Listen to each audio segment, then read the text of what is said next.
Bienvenue dans Backcheck, la 11e journée, c'est terminé. On va tout vous raconter de cette nouvelle soirée de National League avec Freddy Bobillier, avec Jean-Frédéric Debetta, avec Stéphane Rochette. Et on va même un petit peu vous mettre l'eau à la bouche en vous résumant un petit peu ce qui s'est passé ce soir.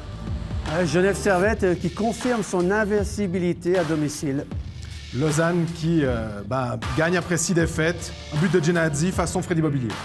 Les arbitres en ont eu plein les bras ce soir. Il y a eu du brasse camarade, notamment à Bienne. On va revoir ça ensemble.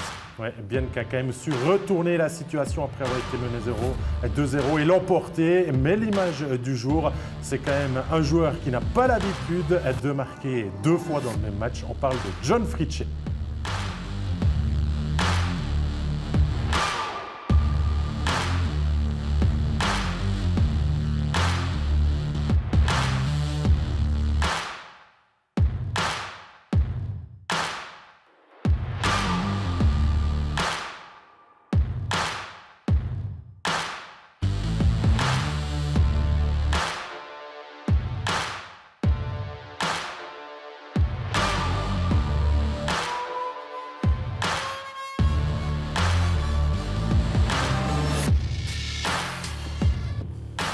Et quoi de mieux pour commencer ce backcheck du vendredi soir que de vous parler d'une affiche entre deux clubs romans.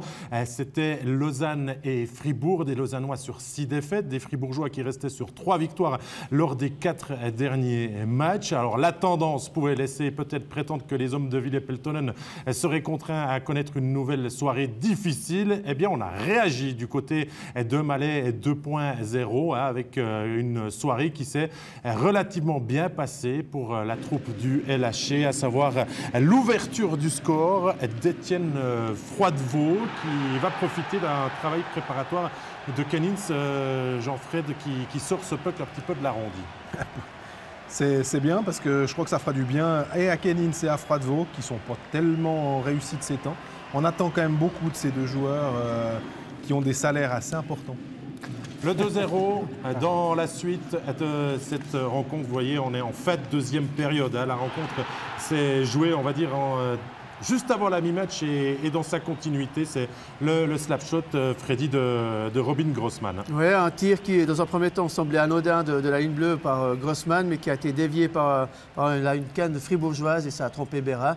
Un tir parfait, donc idéal pour Lausanne qui a déjoué les statistiques qu'on a présentées en début de soirée. Justement, Lausanne qui marque 2 fois, il n'avait plus réussi à faire ça, Stéphane, depuis de longues semaines maintenant.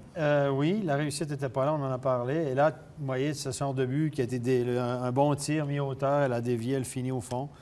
Froidevaux fait mouche. Je ne vais pas le dire, mais la loi de la moyenne, les gars. La loi de la moyenne, ça va revenir à un moment donné. Tu ne peux pas tout le temps dominer puis tirer au but. Je veux dire, on l'a dit avant, ils sont à 5 % de réussite depuis le début de la saison. Ils vont être un peu mieux ce soir parce qu'ils n'ont pas tiré tant que ça. Oui, c'est ça. C'est pas le match qu'ils ont le plus dominé, mais c'est le match où ils réussissent à enfiler. On va le voir après quelques buts. Et puis, Türkirchen a été bon. Il faut le dire, hein, Türkirchen, je suis moi le premier, je ne suis pas un grand fan. Là. On disait que le problème peut-être cette année, ce serait dans le goal, mais non, c'est en attaque le problème du côté de Lausanne. Et puis Türkirchen, ce soir, messieurs, 35 arrêts sur 36 tirs. 97 %. C'est peut-être lui qui a fait la différence. On va parler que Lausanne est revenu, a marqué des buts, etc. Mais lui, il a gardé son équipe dans le match. C'est vrai qu'on a peut-être un petit peu moins vu Fribourg dans cette rencontre parce que l'action suivante résume un petit peu cette tendance qui voit le LHC proposer un meilleur jeu offensif.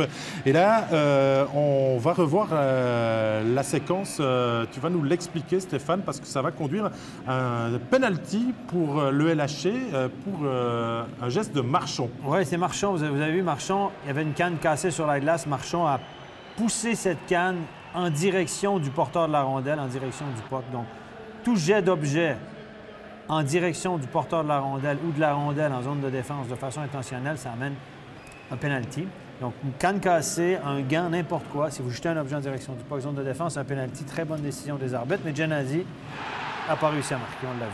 Pas inspiré, Genadzi, mais pourtant 13 secondes après son penalty loupé, il envoie la sauce, Jean-Frédéric, et il marque son premier but. On l'a vu sur le visage en direct, mais il était soulagé. Ouais, soulagé. Hein. On sent le type qui se dit « Ah non, enfin !»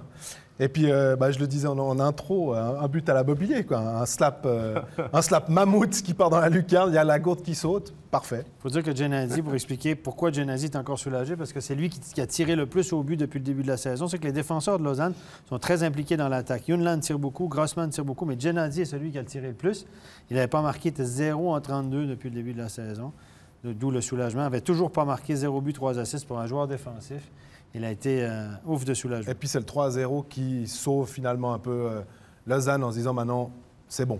Facile. Le troisième but pour prendre l'avantage là, je pense que c'était essentiel. Ouais. C'est clair parce que finalement Fribourg, on va quand même pouvoir réduire et sauver l'honneur dans cette rencontre avec son étranger de retour de blessure, Andrew Miller, Freddy. Oui, Andrew Miller qui a la peine à trouver ses marques quand même du côté de Fribourg-Gotteron. Puis là, il a su profiter d'une petite absence défensive des Lausannois pour réduire la marque. Il y aura un 4-1 dans la cage vide. Fribourg obligé de tenter le coup en fin de rencontre. Et à ce jeu-là, on peut quand même compter, Jean-Frédéric, sur l'habileté de Vermin pour se frayer un chemin et sceller l'issue de cette rencontre sur le 4-1. Ouais, vitesse, précision. Quand Reto Berra n'est pas là, c'est facile. Hein. C'était un mur ces derniers temps. Mais je pense que ça fera du bien à Lausanne d'avoir réussi à déjouer un gardien qui était dans une très bonne phase. Parce qu'ils ne battent pas un Rapperswil un petit peu en dedans. Non, ils battent un Fribourg qui est sur une bonne phase. Donc c'est vraiment positif pour Peltonen parce qu'il était... On ne va pas dire qu'il était remis en cause, hein, pas après à peine un 5e du championnat. Mais quand même, quand vous avez autant investi dans l'équipe, il y a quand même une pression inhérente à tout ça, quoi. Ça va enlever pas mal de poids sur les épaules de pas mal de monde. Mais c'est qu'une victoire. C'est qu'une victoire. Faudra enchaîner, ce qu'ils n'ont pas encore fait cette saison. On le dit une de suite, quoi. Une de suite, mais elle est quand même bonne à prendre pour Lausanne qui n'avait plus gagné depuis 6 matchs depuis le 30 septembre dernier. Et on va aller justement en direction de Malais 2.0 pour recueillir une réaction d'après-match du côté du LHC. D'abord, c'est Benjamin Antonietti. Benjamin Antonietti, cette victoire face à Fribourg, elle fait vraiment du bien. Vraiment du bien parce que on était sur une série de 6 défaites, ça fait vraiment mal, quoi. C'est pas vraiment ce qu'on veut montrer, c'est pas ça qu'on veut être. Vous aviez l'habitude de dominer la statistique des tirs au but, ça a été l'inverse ce soir, vous avez été dominé dans ce secteur du jeu par Fribourg. Par contre, vous avez réussi à être opportuniste devant. Je savais pas qu'on avait été dominé, mais il y avait un petit quelque chose en plus quand même. On s'est senti vraiment plus impliqué, on a eu plus d'émotions sur le banc, on a vraiment tiré tous à la même corde. C'est ce qui nous avait manqué un petit peu ces derniers matchs, juste un petit peu d'émotion. Marquer le premier goal, ça nous a quand même un peu libéré aussi. Je trouve que voilà, on était vraiment dans les émotions ce soir, le public a beaucoup poussé. Ça a été une bonne soirée pour nous. Maintenant, il va falloir confirmer à Langnau mardi soir. Ouais, là, pour l'instant, on va jouer dimanche à Ambry déjà. C'est important pour nous de pouvoir aligner 2 victoires. On ne l'a pas fait depuis le début de la saison. Même si c'est la coupe, pour nous, ce sera comme un match de championnat, même peut-être plus important encore. La coupe, c'est un des objectifs du club cette année. Là, on se focus vraiment sur dimanche à Ambry. Merci beaucoup, Benjamin. Et réaction aussi du côté des perdants ce soir. Il a été un petit peu plus en vue lors des derniers matchs. Il s'appelle Andrei Bikov. Andrei Bikov, défaite 4-1 sur la patinoire du LHC. Qu'est-ce qui vous a manqué ce soir face à Lausanne? Des buts et surtout une bonne réaction après leur goal. Je pense qu'on a vraiment eu un jeu différent. Après être mené au score, on aurait dû réagir plus vite et ça n'a pas été le cas. Vous relancez le LHC dans cette saison. Comment est-ce qu'on peut expliquer le non-jeu de Fribourg-Gotteron ce soir? Difficile à dire. C'est vrai qu'on a eu 2 visages ce soir et c'est pas la chose qu'on aimerait montrer cette saison. Il faut qu'on soit présent pendant 60 minutes. Merci beaucoup, Andrei. Voilà pour l'histoire de cette rencontre qui voit le Lausanne Hockey Club se relancer après une période de disette. On passe à l'autre rencontre et sur le papier, avouez que Berne face à Zurich, c'est vraiment une très belle affiche et on n'a pas été déçus. Il y a eu un petit peu tout dans cette rencontre. Des buts, des charges aussi et on va profiter de tout vous remontrer. À commencer par le premier but dans cette rencontre. Il est signé de défenseur offensif offensif qui sera un petit peu l'homme du match du côté du CP Berne, Freddy Beauvillier. S'appelle Kalle Anderson, mais on apprécie aussi la vision du jeu de Mourchak qui peut le solliciter. Oui, excellent timing d'Anderson qui ne vient pas trop vite dans le jeu, mais regardez tout le travail de Mourchak ici, qui se défait de son vis-à-vis. Et puis tout le monde a les yeux focalisés sur le puck. Et Anderson qui se faufile dans l'arrière-garde zurichoise. On le voit ici, magnifique passe. Non seulement Mourchak se défait de son joueur, mais la passe est magnifique. Et puis après un peu de réussite également, mais un bon tir d'Anderson qui confirme son potentiel offensif également. Il y a tout le monde qui est, comme on dit, dans le puck watching. Tout le monde est focalisé sur la rondelle, se laisse glisser. Le danger vient depuis derrière. Ça, c'est le coup de Ruffenhardt sur le gardien, accidentel ou non. C'est un fait de match, Stéphane. Ton avis, là? Ben, écoutez, ça me semble assez accidentel. Regardez Ruffenhardt qui va, avec son genou, accrocher la tête du gardien. Ça me semble accidentel, même si je n'ai pas une grande confiance en Ruffenhardt dans ses gestes accidentels. Ça, c'est paradoxal, je suis un peu peut-être malhonnête sur ce coup-là, mais je n'ai pas confiance en ce gars-là. Je sais qu'il est capable de faire les pires crasses. Mais là, sur ce coup-là, j'arrive... Bon, ils ont donné 2 minutes pour obstruction sur le gardien ou quelque chose comme ça. L'arbitre a levé le bras. Mais ça me semble accidentel. Ça mérite 2 minutes, même si c'est accidentel. C'est ça qu'il faut dire. Mais je ne pense pas que c'est un truc volontaire de tirer la jambe pour le gardien. Là, on jouait la 11e minute de jeu. Flueller a joué encore jusqu'à la 20e, puis il a quand même cédé sa place à Schlegel pour la suite du match. Bon, le coup de genou a été terrible quand même, en pleine tête. Oui. C'est de nouveau un coup à la tête. C'est pas une charge à la tête, mais c'est un coup de genou, c'est la tête qui a été frappée. Donc, ça justifie la pénalité. Je pense qu'il a quand même une petite commotion, puisque, vous l'avez dit, il a joué jusqu'à la fin de la première période. Mais dès le début de la deuxième période, Schlegel est arrivé et puis a bien su tirer profit. Enfin, on va dire profit. Il a bien tenu les 40 dernières minutes.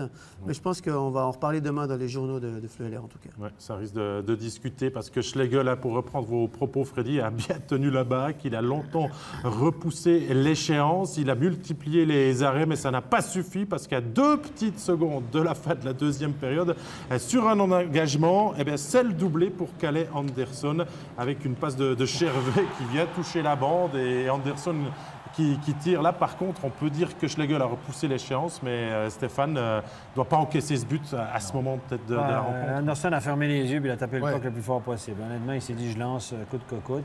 A dirigé le puck vers la cage. La passe de Chervet était trop longue, c'est pas ce qu'il voulait faire finalement. Donc c'est un jeu qui... C'est pas un jeu sans la buvette. C'est un jeu sans... On a gagné le face-off, parce qu'on a fait le job. C'est un tir peut-être de buvette, exactement sans regarder, mais là, Schlegel, il doit l'arrêter. Il doit sortir. Il n'y a pas de raison d'être profond dans son but comme ça. Facile à dire, évidemment. Zurich va réduire le score derrière. On a entrevu le début de ce but et on va le revoir. C'est le 2-1 d'un homme qui nous surprend, Jean-Frédéric, en ce début de saison. Il a le casque jaune et il s'appelle Jérôme Bachhoffner et il a peur de rien en ce début de saison. Ouais, 3e ou 4e ligne, je ne sais plus. En tout cas, un joueur de soutien, mais ils sont en confiance, ces joueurs. C'est vraiment... Peut-être qu'au mois de novembre, on reparlera de Bachhoffner, puis on dira, mais il rate tout ce qu'il entreprend, c'est pas possible, il joue 5 minutes par match, ça va pas. En ce moment, tout va bien. Les leaders ne sont pas là, on attend plus de Peterson, de Pius plus de Suter, de Chervenka. Finalement, il en profite, tant mieux pour lui. Oui, c'est ça, mais ça participe aussi à tout le travail de Zurich au niveau de la formation, parce que c'est des joueurs, Prassel, Miranda, Tim Berni, Bachhoffner. On les a vus grandir avec les Getseka Lions et ils sont intégrés petit à petit à la première équipe. Et ils sont mis dans des conditions peut-être pas les plus favorables qui existent parce qu'on les met sur la 3e ou la 4e ligne, mais on les fait jouer, on leur fait confiance. Mais la question peut se poser, est-ce qu'il existe encore des 3e, 4e lignes finalement? Est-ce qu'on n'a pas des groupes d'équipes et avec peut-être des joueurs un peu plus leaders, un peu plus sur les journaux ou je ne sais quoi. Mais en tout cas, les 3e, 4e blocs, comme on a l'habitude de les appeler, font également leur travail, des fois un travail de sape. On a besoin de porteurs d'eau dans les équipes. En tout cas, en attendant, on vous a remontré le 3-1 d'un joueur qu'on va certainement aussi entendre reparler. Il s'appelle Yannick Bouren. Et le 3-2 inscrit par Simon Bodenman qui va donc laisser Zurich un petit but derrière dans cette rencontre. Victoire des Bernois, mais pour être parfaitement complet, on va revenir en arrière dans cette rencontre pour montrer une charge, vilaine ou pas. Eh bien, on va justement en discuter. Elle est signée Chris Baltisberger sur Eric Blum, qui n'est pas réapparu dans le match, qui est retourné au vestiaire. Tu avais touché un genou. Écoutez, Blum se met en position vulnérable. Regardez, il sait que son opposant arrive. Il tente de faire un virage brusque face à la bande. Il fait dos à son adversaire. Regardez, au dernier moment, il change de direction. Il se met face à la bande. Est-ce que ça excuse le geste? J'en sais rien. Mais moi, je pense qu'à la décharge de Blattisberger, là, Blum s'est mis dans une sacrée mauvaise position. Mais là, Blattisberger, lui, peut aussi peut-être amortir le choc, ralentir un peu. Il saute pas, il n'arrive pas à beaucoup de vitesse, il ne va pas avec la canne. Mais il le pousse. Il est face à la bande. La question que je me pose encore une fois, et qu'on m'a déjà posée comme arbitre, quand je pénalisais un joueur pour ce genre, je pense que c'est une bonne décision là, de le chasser du match. Mais les joueurs, ils venaient vers moi et ils me disaient, mais qu'est-ce que je suis supposé faire? Freiner puis le laisser tourner parce qu'il tourne puis qu'il veut me battre à un contre un, s'échapper. Moi, je suis obligé de le laisser aller parce qu'il est face à la bande. Qu'est-ce que je suis supposé faire, moi, qui arrive contre lui? Mais en tout cas, pas utiliser comme Blattisberger les deux mains qu'il a sur la crosse pour le bousculer à la bande. Il a clairement fait ce geste-là. Dans ce cas-là, il doit prendre sur lui de freiner, l'accompagner. Et s'il veut le frapper comme ça, plutôt dans le bas du corps, qui ne va pas propulser la tête vers l'avant, mais en tout cas pas vers le haut du corps, qui va modifier le centre, enfin il va taper nettement plus haut que le centre de gravité, avec un risque de blessure quand même. Donc ils n'y vont pas avec le dos de la cuillère. Moi je dirais quand même que ça manque singulièrement de respect dans ce genre de situation entre joueurs, ce qui était quand même un peu plus le cas à une certaine époque. C'était la mauvaise charge de cette rencontre. Blattisberger a été renvoyé au vestiaire, mais c'est bien le CP Berne qui s'est imposé 3-2 au final. On passe à une nouvelle rencontre, celle de notre match studio entre Genève et Davos. Et là, il y a aussi eu pas mal de belles petites histoires dans cette rencontre, à commencer par celle de l'auteur du 1-0 dans cette rencontre. Il s'appelle John Fritzsche. Il va inscrire à la 18e minute de jeu, le premier but de sa saison, bien servi par Elliot Berton, mais bien aidé aussi, Jean-Frédéric, on a déjà débattu dans cette soirée, par une défense de Davos aux abois. Alors une défense aux abois, et puis j'ai beaucoup aimé la passe de Kevin Romy juste en entrée de zone. C'est cette passe à Elliot Berton qui permet de créer le décalage. Oui, Stéphane? Moi, je sais pourquoi tu signales la passe de Romy, parce que je sais où tu veux en venir, mais bon, voilà. On en parle dans quelques minutes. Mais non, on en a parlé de ce positionnement d'Ambul en défense qui n'a pas été très concluant. Je pense que Freddy aussi n'a pas aimé. Hein. Donc, c'est pas un défenseur, même si on... Et en plus, le pire, c'est qu'on adore ce joueur. C'est vraiment un modèle. Et on est un peu mal parce qu'on se dit... Ouais, Del Curto le met dans une position où il a peu de chances de performer. Ça nous embête. Ouais. Le 2-0, Freddy de Fritzsche, là, il n'y a pas grande discussion. Le tir est très, très joli à regarder. Ouais, c'était une belle action, bien menée par les Genevois, avec Winnick qui traverse dans le centre. Il a une possibilité à gauche, une possibilité à droite. À droite, il a Tanner Richards. Il choisit John Fritzsche. Déjà, c'est déjà l'exploit. John Fritzsche, c'est un droitier qui rentre hors l'aile. Il a eu l'air d'Ovechkin sur la séquence. Je vous l'ai dit. Je l'ai dit durant, c'est Ovechkin. Allié gauche, droitier, on le sert, il fait un pivot en arrière, un geste technique extraordinaire. Pleine lucarne, non, mais sérieux. On va cadrer la séquence, puis on va lui envoyer. Oui, c'était très joli. Il faut lui envoyer. Les gars, il y a eu sa minute de gloire. Là, et je dirais même que c'est mérité, parce que ça reste quand même un gros bosseur. On le met toujours dans les situations spéciales. C'est le premier à back-checker, c'est le premier à se mettre devant les lancers. Il n'a jamais eu de succès offensif, vraiment. Il lui faut toujours se créer 25 occasions pour marquer un but. Et là, ce soir, il en met 2. Coup de chapeau à John Fritzsche. Il a marqué son deuxième alors qu'il avait joué 3 minutes. Ouais. C'est juste? Oui, exactement. Puis c'est drôle parce qu'en plus, c'est, on a dit Winnick, Richard et Fritzsche, ce qui n'était pas du tout la ligne de base. Donc en plus, ils sont dans un changement de ligne et ils arrivent quand même à trouver l'ouverture. Ouais, mais à ce moment-là du match, c'est amplement mérité. À Genève aurait même dû alourdir encore le score avec de nombreuses pénalités, mais c'est le contraire qui va se passer au retour de vestiaire. Davos réduit le score et avec un joli but aussi, la one-timer, Stéphane, de Dario Meyer. Écoutez, on s'est fait prendre un peu les culottes baissées en défense, comme on dit. Regardez, on était un petit peu trop puck-watching, on regardait, on a laissé ce gars-là tout seul. Juste une seconde ou deux, puis le tir est imparable, sérieusement. Des coups ne pouvaient rien faire, un tir sur réception. Ça ressemble au but de Froidevaux. Exact. Oui. Davos était quand même pas si loin de chercher l'égalisation, mais finalement Timothy Cass décide de cette rencontre, Jean-Frédéric, avec le 3-1, en vitesse aussi pour déborder là, une défense davosienne, encore une fois, qui était allé sur le porteur du puck qui avait oublié l'homme au deuxième poteau. Oui, complètement. Je crois que ça doit être Pach ou Nugren qui sont fautifs sur cette...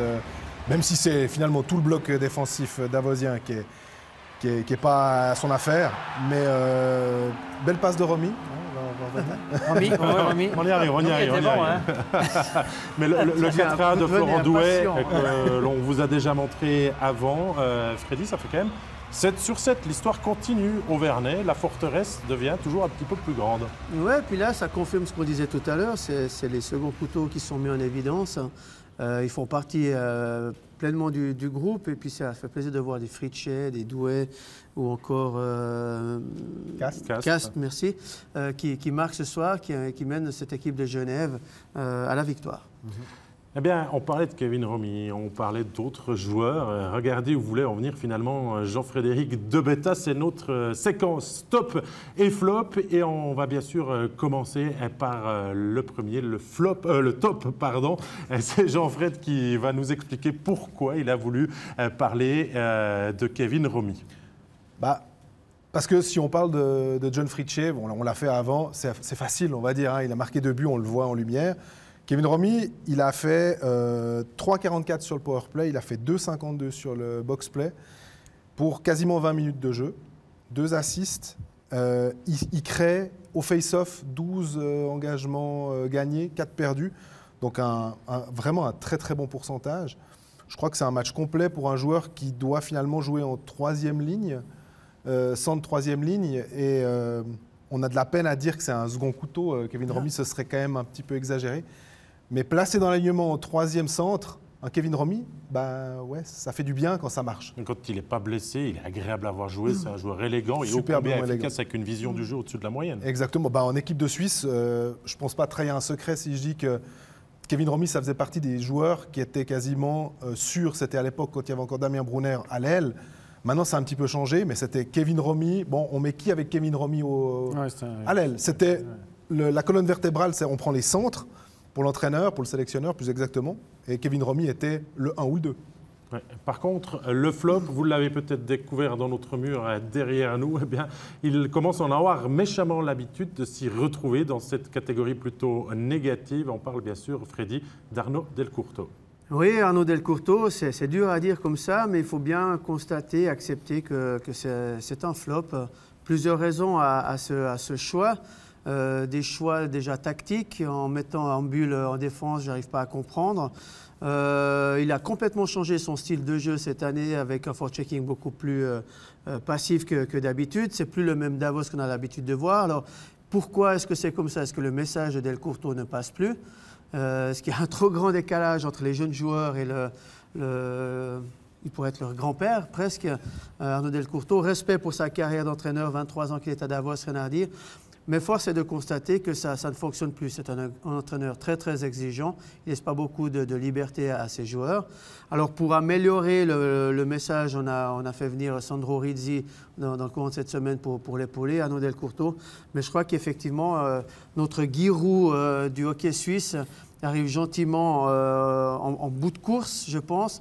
Il y a eu beaucoup de départs aussi de Davos à la fin de la saison dernière.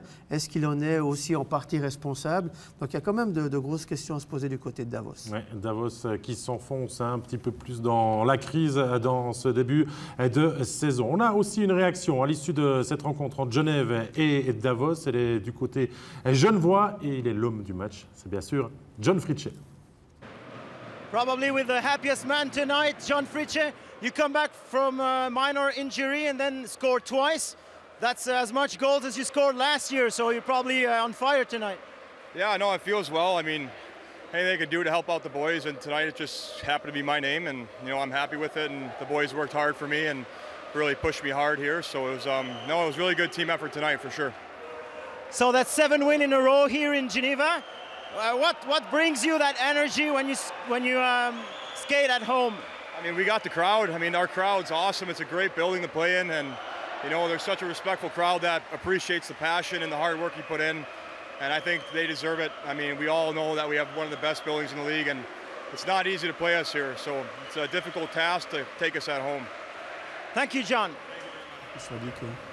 Voilà, John Fritzsche forcément satisfait et heureux de se retrouver pour une fois à l'interview. Ben, on lui dit, vous êtes l'homme le plus heureux du monde, vous avez marqué ce soir autant de buts que la saison dernière. Ça, c'est On l'a dit. Donc voilà, il l'a bien pris. Il a dit, écoutez, il a salué le travail de ses coéquipiers. Les gars m'ont vraiment aidé, j'ai été bien servi. Puis ce soir, c'était vraiment un effort d'équipe. Donc très, très bonne réponse dans les circonstances, très politiquement correct. Et puis il a dit, comment vous expliquez que vous avez autant d'énergie à la maison, que vous gagnez tous les matchs? Bien, il met ça sur un peu comme Max Orley. C'est un super building, c'est une super ambiance. Les gens apprécient la passion et le travail qu'on donne sur la glace, ce qui nous pousse encore plus. Et puis voilà, donc il se dit très heureux, puis pourvu qu'il continue comme ça. On va passer à la rencontre suivante. C'est une rencontre qui avait encore le goût des playoffs de la saison dernière. Bienne face à Lugano. On sait que ça avait été une série passionnée et passionnante à suivre où les Tessinois avaient retourné la situation. Mais aujourd'hui, on avait encore peut-être quelques comptes à régler. Vous allez le voir. À commencer d'abord par le positif. Les buts dans cette partie. Et un homme qui en avait peut-être besoin après un début de saison compliqué, Jean-Frédéric, c'est Grégory Hoffman qui va marquer à la 7e et la 11e minute. C'est 2 buts qui vont mettre Lugano en très bonne position. Ouais, c'est le 3e et 4e but de cette saison. Je me pose la question pour Grégory Hoffman, sincèrement, si le fait qu'il a toujours pas signé son prochain contrat, qui sera un très gros contrat, on le sait, il aurait pu intéresser la Ligue nationale, la NHL, mais visiblement, il n'a pas l'air d'être très partisan de ça. Il privilégie la Suisse. On sait que quand il était parti de Davos à Lugano, il y a cette célèbre vidéo avec Del Courton qui tourne autour et où il avoue finalement pousser dans ses derniers tranchements dans les cordes que oui, il a signé à Lugano à cause de sa copine. Est-ce que dans sa tête, finalement, il n'est pas encore totalement au fait avec ce qui va advenir de son avenir? Moi, je pense que ça doit un peu travailler là-dedans.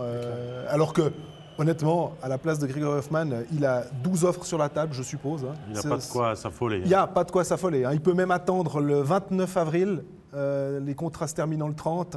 Aucun souci. Et je pense que ça travaille quand même, tu as raison. C'est facile à dire, il ne doit pas se faire de soucis. Il sait qu'il aura un job l'année prochaine. Il ne sera pas au chômage, ça c'est certain pour les prochaines années.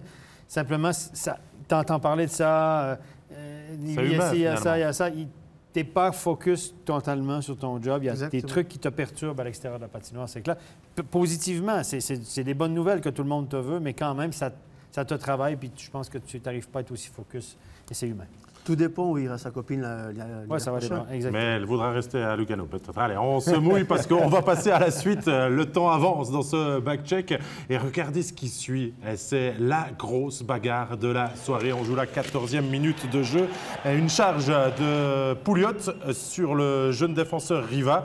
Et ça, Schmutz sur le jeune Riva. Et ça met le feu aux poudres. Stéphane derrière. Alors, ça y va à cœur joie. On avait peut-être, justement, je disais, des comptes à régler des derniers playoffs. Hein.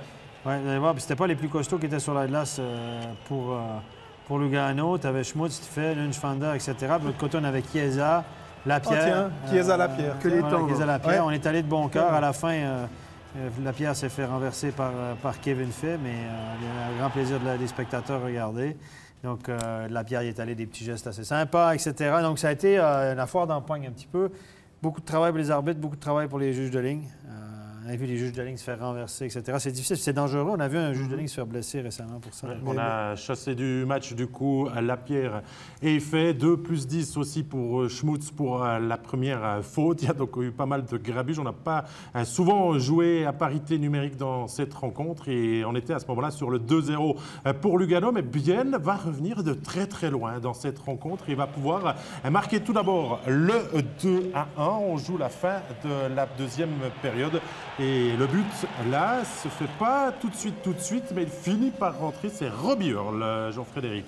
Ouais, magnifique. Hein. Je pense qu'il est rentré avant, mais on l'a peut-être pas vu tout de suite. Mais la passe est magnifique. Le petit décalage de Salmela, qui est un défenseur qu'on connaissait évidemment pas, puisqu'il ne jouait pas en Suisse. Il a, je crois, 33 ou 34 ans. Mais pour l'instant, il prouve, avec l'absence de Forster, qui est assez longue, hein, de 3 mois, qu'il est le défenseur numéro 1 dont a besoin Bienne. Bienne qui restait sur 2 défaites. On se demandait aussi si peut-être ils allaient commencer à enclencher une série négative. Et puis, on est emmené 2-0. C'est finalement ce qui s'est passé contre Fribourg avait ses 3 défaites en début de championnat. Et ils étaient menés 2-0 par Bienne. Et finalement, ils avaient réussi à gagner. Là, c'est un petit peu le contraire. Et là, regardez la passe du petit Moser. Le défenseur qui était là, que vous avez vu, là, qui a servi Ria au milieu, là, c'est le petit Moser en défense. Stéphane, c'est Romagnosi, ça. C'est un futur Romagnosi avec les lettres qui changent. On a dit. Voilà. Et le même numéro. Non, c'est pas un futur Romagnosi. Là, attendez, ne vous méprenez pas. C'est un bon petit joueur de hockey de 18 ans qui fait son job. Mais là, il est allé d'une passe sensationnelle qui a amené au but égalisateur. Et ça, c'est le but gagnant. Ouais, Damien Brunner pour le 3-2 après une situation chaude devant Merzlikins, là, battu pour la 3e fois. Freddy Bienne retrouve les joies de la victoire après 2 défaites sur la route aussi, mais ils ont pas été très loin de friser le code aujourd'hui encore. Oui, comme ça a été dit, mené 2-0 à domicile après 2 défaites consécutives. Pourtant, mardi soir, ils ont clairement dominé un Fribourg-Gotteron qui a été solide défensivement, mais ne trouvaient pas la faille. Ils ont démontré un jeu plaisant. Et puis ce soir, il a fallu ce déclencheur. Le succès est revenu grâce au premier but de Robbie Earl. Ils sont quand même bien dans leur tête parce que pour tenter des passes comme ça a été fait sur le 2e but, faut être bien dans sa tête, dans ses patins. Et puis, c'est important pour eux de gagner à domicile. C'est un but de hockey. Ça, c'est un but. C'est du talent. Là. Le petit Moser, il fait une passe à la 2e ligne bleue. Ria fait un spinorama. L'armée de l'autre côté à Pouliot. M'excuse. On apprécie. Et je pense que sans Lapierre, ça a quand même dû perturber. Voilà. Parce que Lapierre, c'est quand même quelqu'un qui est tellement important dans le vestiaire de Lugano. Je pense que pour Greg Island, c'est quelqu'un qui se repose beaucoup. Allez, une réaction aussi après la rencontre. Elle est du côté des gagnants et en la personne de Marc-Antoine Pouliot. Marc-Antoine Pouliot, qu'est-ce qui s'est passé en début de rencontre? Toute cette électricité, les playoffs de l'année passée n'étaient encore pas digérés pour tout le monde? Ouais, je pense que oui. Il y a eu beaucoup d'adrénaline, beaucoup de bagarres. On était un peu déconcentrés, je dirais. Puis par la suite, au deuxième tiers, on a repris notre jeu. Puis au final, en 3e période, on était dominant. Puis on s'est sorti avec la victoire. Quand on est comme ça dans la difficulté de ne pas trouver la solution pour marquer depuis de longs tiers-temps, ça vient de plus en plus compliqué. Il y a eu ce petit déclic quand même, c'était important. Ouais, écoute, on avait beaucoup de chance. On ne voulait pas paniquer. Puis finalement, on a marqué en 2e, un super beau but de Robbie Earl. Puis voilà, après, on a marqué 3 buts aujourd'hui. On espère retrouver l'attaque du début de l'année, finalement. Merci bien. Merci. 5e et avant-dernier match des résumés que l'on va vous raconter pour cette soirée dans ce back-check du vendredi. C'est Zoug face à Langnau. Des Zougois qui sont clairement décimés, toujours très peu d'étrangers à disposition, presque une ligne et demie sur lesquelles ils ne peuvent pas compter. Et pour toi, c'est des Zougois qui continuent de carburer très fort face à des Emmentalois qui pourtant sont redoutables en ce début de saison. Regardez comment ce match se déroule. L'ouverture du score, Freddy, d'un certain Lino Marchini qui vient dévier le tir du jeune défenseur français à licence suisse Thierry. Oui, on voit ici un beau travail préparatoire de Souris qui attire tout le monde à lui.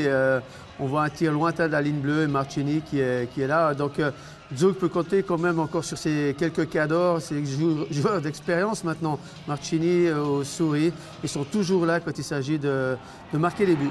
Le but peut-être gag de cette soirée, il est signé à la Talo. C'est sur un engagement sur la gauche du gardien Tchatcho. Il n'est pas attaqué, vous allez le voir. Il s'avance, il tire. Le puck touche peut-être le gardien, prend de la hauteur et s'en vient avec l'aide du poteau Stéphane mourir dans le but. On est chanceux qu'être bon. Sur ce coup-là, on a été chanceux du côté de Zoug. Ça fait partie de genre de but qu'on marque de temps en temps. Ça me fait penser au but qu'ils ont marqué Zoug contre Lugano, quand ils avaient gagné à la maison contre Lugano en début de saison. Un lob comme ça au-dessus de Merzlikins qui leur a donné la victoire. Les pénalités, il y en a eu un petit peu près dans toutes les patinoires. Il y en a eu aussi du côté de la Bossard Arena, puisque Zoug va se retrouver à 3 contre 5. Une offrande finalement pour la formation d'Heinz Sellers de marquer. Et qui d'autre finalement que Chris Di Domenico pour réduire le score Jean-Frédéric à 2-1. Ouais, superbe lancé. Prix de la pointe. C'était à combien? 5 contre 4 ou 5 contre 3? 5 contre 3. Ouais. Mais Et ça n'a quand même pas suffi, parce que des fois, avec l'équipe d'Ehlers, on sait qu'il faut faire attention quand ils commencent à prendre les devants. C'est ce jeu tellement défensif qui est difficile après à appréhender pour les autres équipes. Surtout quand on regarde, moi, le line-up zougois, Marchini avec Tsender et Tsuri, sans faire injure à Yannick Tsender. C'est pas l'alignement prévu. Voilà, puis surtout, on voit certaines équipes. Alors, si on dit que Maxime Lapierre a peut-être déréglé le jeu luganais, là, quand vous avez McIntyre, Rowe, Stolberg, plus encore Miro Zird derrière qui est pas là, ouais, joli. Le boulot de Tangnes pour construire une équipe, c'est fort. Il y aura encore le 3-1 de Pontus Widerström qui était sur la pénalité lors du 5-3 qui s'est fait pardonner pour le 3-1 et le 4-1 inscrit par Klingberg dans la cage vide pour sceller le score en faveur de cette équipe de Zug. Allez, le temps passe et on va filer directement à la dernière rencontre. Ambry face à Rapperswil, des Levantins qui se doivent eux aussi, ils doivent se le dire, au fond d'eux-mêmes profiter finalement d'affronter le néo-promu déjà distancé dans ce championnat pour emmagasiner des points à la maison. Ça n'a pas été facile, on ne va pas vous le cacher, pour la formation de l'entraîneur Luca Cereda. Mais l'ouverture du score, Jean-Frédéric, se fait en powerplay. C'est la spécialité maison. Ils sont les meilleurs avec des hommes en plus sur la glace. Et là, c'est Zwerger qui profite de la passe de Guerra. Ouais, alors, je ne suis pas gardien, je n'ai pas cette prétention-là, mais il me semble que Melvin Niffler n'est pas exceptionnel sur l'action, en tout cas avec sa mitaine, même si le tir de Zwerger est bon. Mais ça doit être difficile quand on est à Rapperswil d'accumuler. Je crois que c'est Frédéric Iglesias qui disait on doit réapprendre à perdre. Et c'est vrai, parce qu'ils étaient en Swiss League, ils ont archi-dominé, ils ont gagné la coupe de Suisse. Donc ils étaient dans un trend super positif. Et là, tout d'un coup, on arrive et on sait que ça va être difficile, mais je ne pense pas qu'on imaginait que ça allait être une seule victoire en 11 ou 12 matchs. On espérait peut-être surfer sur la promotion et l'effervescence pour au moins réaliser un bon début de saison. Ben voilà, mais quand on regarde le contingent, on sait que c'est pas, on ne peut pas se baser que là-dessus, mais mine de rien, c'est léger quoi, pour venir chaque semaine, 3 fois par semaine, le vendredi, le samedi et le mardi. Le pas à franchir reste quand même énorme entre la Swiss League et la National League. Cloten était vraiment en dessous de tout la saison dernière. C'était juste impossible que Cloten se maintienne. Puis Rapperswil fait un peu les frais. Ouais, mais ils font les frais quand même de ce début de saison et puis peut-être d'une campagne de transfert qui se fait finalement assez tard. Il n'y a plus grand monde sur le marché. Et puis, mais quand vous dites qu'ils doivent réapprendre à perdre, je crois que là, c'est bon. Ils savent. Ouais. Stéphane, j'ai envie de t'entendre sur l'égalisation de Rapperswil. C'est un but qui a pris de longues minutes avant d'être finalement validé. Écoutez, on est allé vérifier s'il n'y avait pas cross-out. Regardez en haut de votre écran, là, il y a un long rebond, il y a un joueur qui va arriver. Il va passer devant le gardien et faire dévier cette rondelle. Au vol, en fait, mais à la hauteur. Donc, il faut savoir que quand on touche un puck dans les airs, c'est la hauteur de la barre qui fait foi. La question est de savoir est-ce que le point de contact avec la crosse du joueur qui a marqué se fait au-dessus de la barre. Benjamin Cohn, nous en sommes convaincus. Regardez ici, c'est un angle assez parlant ici. Regardez la hauteur de la canne. Regardez, on a bien regardé. Ça coupe au dernier moment, donc on a loupé l'essentiel. Mais les arbitres sont arrivés à la conclusion qu'ils ne pouvaient pas conclure. Comme ils avaient donné le but sur la glace, on n'a jamais... Je vous dirais qu'ici, nos caméras, comme ils sont installés dans nos patinoires, on n'a jamais... Pour les cross-outs, c'est toujours compliqué. Derrière, on a un angle incliné. La meilleure caméra, c'est souvent celle qui est à la hauteur de la patinoire, juste au-dessus des bandes de chronométrage. C'est justement la dernière qu'on a loupée. Mais c'est très, très difficile d'arriver à une conclusion que c'est clairement au-dessus de la barre. Parce que souvent, le joueur a la canne au-dessus de la barre, mais il fait un mouvement descendant. Le contact se produit souvent dans le mouvement descendant. Donc, les arbitres sont arrivés à la conclusion qu'il ne faut pas conclure. Donc, c'était le 1 partout à la 51e minute de jeu. Mais Ambry n'avait pas envie de jouer les temps supplémentaires. Il a donc sorti sa fine gâchette. Regardez cette casque jaune là en bas. Il s'appelle Dominique Kubalik et il va aller inscrire le but de la victoire alors que Rapperswil était bien en supériorité numérique. Jolie finition de la part du joueur tchèque, Freddy. Ouais, magnifique finition, mais là, Rapperswil, ils doivent quand même se mordre les doigts parce que quand tu termines le match, tu viens d'égaliser, tu bénéficies d'une pénalité en fin de match, tu accordes un breakaway comme ça à moins d'une minute de la fin, et puis c'est le game winning goal, c'est magnifique la transformation de Kubalik, il n'en demandait pas tant. Et puis Ambry qui s'en sort bien, mais je pense que cette victoire leur fait du bien aux Tessinois. Quel joueur offensif ce Kubalik, les gars. Sérieusement, c'est le gars qui tire le plus au but, on en parlait. C'est une fine gâchette, il est marqueur, il est vif, il est juste un fin renard, il est juste époustouflant offensivement. Ce gars-là, il joue en Brie, il joue en Brie, il joue pas dans la meilleure équipe de la Ligue, imaginez-le dans une... C'est Los Angeles qui a ses droits, je crois. Oui, mais il ne va pas traverser, il manque un petit quelque chose, l'aspect physique, semble-t-il.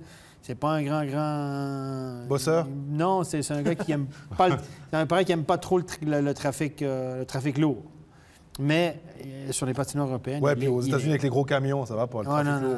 Non. Mais c'est un gars qui n'aime pas trop le jeu physique, semble-t-il. C'est son petit péché mignon qui l'empêche de jouer à NHL parce que le talent... Mais non, est-ce qu'il a du talent, ce gars? C'est incroyable. Offensivement, il est incroyable. Il fait du bien à notre championnat. Allez, vous savez tout de ces résultats de la soirée, mais je vais quand même vous les récapituler avec le classement juste derrière de National League de cette 11e journée. Que des succès à domicile aussi aujourd'hui. Et les 3 premiers sur des scores serrés, 2-1, 3-2, 3-2 pour Ambry, Berne et Bienne. Les succès un peu plus larges de Genève, de Lausanne et de Zug sur le score à chaque fois de 4-1. Et au classement, désormais, les incidences, restent que Bienne et Berne restent devant. Genève monte à la 4e place. Ambry aussi profite de ce championnat très serré dans les places, on va dire 3 à 8. Fribourg 8e, Lausanne 9e, Lugano, attention, toujours 10e et 11 et 12, Davos et Rapperswil. On jouait également en Swiss League ce soir, l'occasion pour vous de découvrir les résultats si vous ne les connaissez pas encore. Il y a eu beaucoup de buts ce soir sur les patinoires de la 2e division. Chaud de fond à domicile, ça pose difficilement. En tout cas, le score le laisse entendre contre Winterthur. Holton sans problème face à la Zug Academy. Viège bat Turgovie. Ajoie enfonce encore un petit peu plus dans la crise. Cloton, on le verra ensuite au classement. Et Langenthal sans problème du côté de Biesca face au Ticino Roques. Du coup, au classement, on continue d'avoir le sourire du côté de la Romandie avec Chaud de fond et Ajoie qui font 2 très beaux premiers leaders de ce classement. Et regardez à la 8e place avec simplement 9 matchs, 9 points, la formation de Cloton qui ne s'attendait pas, Stéphane, à avoir peut-être autant de difficultés. Non, moi non plus, je ne pensais pas. Je me dis qu'ils peuvent souvent, l'équipe qui redescend, encore des joueurs de niveau de Liga, mais 3 victoires, 6 défaites. Rien ne va plus du côté de Cloton. Honnêtement, c'est... Là, on peut... Tu regardes ça, tu dis... On ne peut même pas imaginer qu'ils remontent avec les résultats. C'est Ajoie aussi qui est 2e. Les 2 équipes romandes qui sont en tête. Il n'y a que 9 matchs. Pas si mal. Oui, mais Cloton se devait c'est 20% de... du championnat. Hein? Ouais. Cloton se doit peut-être, Jean-Frédéric, de montrer peut-être qu'ils sont ambitieux et de commencer assez fort en disant ça doit être nous les patrons de cette Swiss League. Ils ont raison de montrer. Ils ont engagé Thibaut Monet, ils ont engagé Starkbaum, le gardien international autrichien. Mais moi, je ne me fais pas trop de soucis. Je pense que au cours du championnat, on sait qu'il y a des joueurs qui vont sans doute être libérés par des clubs où ça n'a pas joué. Et puis finalement, ils peuvent tout à fait aller chercher quelqu'un. C'est quand même Cloton, quoi.